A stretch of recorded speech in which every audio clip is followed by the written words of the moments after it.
الشیطان الرجیم بسم اللہ الرحمن الرحیم۔ اللہ کے نبی صلی اللہ علیہ وسلم نے ارشاد فرمایا، 3 چیزیں نجات دینے والی ہیں اور 3 چیزیں ہلاک کرنے والی ہیں۔ 3 چیزیں نجات دینے والی ہیں، ایک تو اس میں یہ کہ اللہ سے ڈرنا، ظاہر و باطن میں اللہ سے ڈرنا،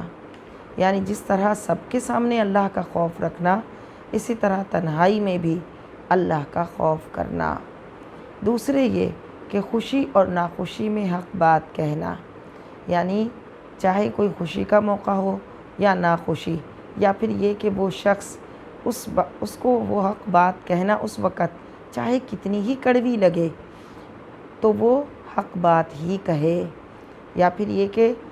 اچھی حالت میں بھی حق بات کہے، اور پھر یہ کہ چاہے وہ حق بات کہنا کتنا بھی ناگوار ہو تو وہ حق بات ہی کہے۔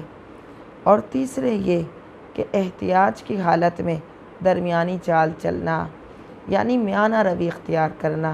مثلا مال خرچ کرنے میں میانہ روی اختیار کرنا، کسی سے تعلق قائم کرنے میں میانہ روی اختیار کرنا،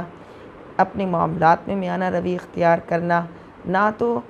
کسی بھی معاملے میں بہت حد سے بڑھ جائے اور نہ ہی بالکل کم ہو جائے، درمیانی چال چلنا ہر معاملے میں۔ ہلاک کرنے والی 3 چیزیں ہیں، خواہش نفسانی کی پیروی کرنا، یعنی اپنا جو نفس کہتا ہے اسی پر چل پڑنا، جو نفس کہے اسی پر چل پڑنا، تو نفس کی خواہش کی پیروی کرنا یہ ہلاک کرنے والی چیز ہے۔ بخل کی اطاعت کرنا یہ بھی ہلاک کرنے والی چیز ہے کہ بندہ اتنا بخیل ہو جائے کہ اپنی ضروریات پر نہ خرچ کرے، اللہ کے بندوں کے نفع کے لیے نہ خرچ کرے،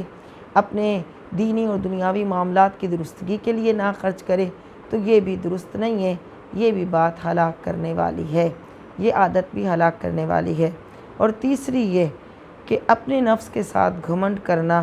یعنی اپنے آپ کو بہت اچھا اور بڑا سمجھنا، تو تکبر کرنا، عجب میں مبتلا ہو جانا، گھمنڈ میں مبتلا ہو جانا، یہ بھی فرمایا کہ ہلاک کرنے والی ہے۔ اللہ تعالی ہمیں نجات دینے والی چیزوں کی طرف راہ دے اور ہلاک کرنے والی چیزوں سے بچائے۔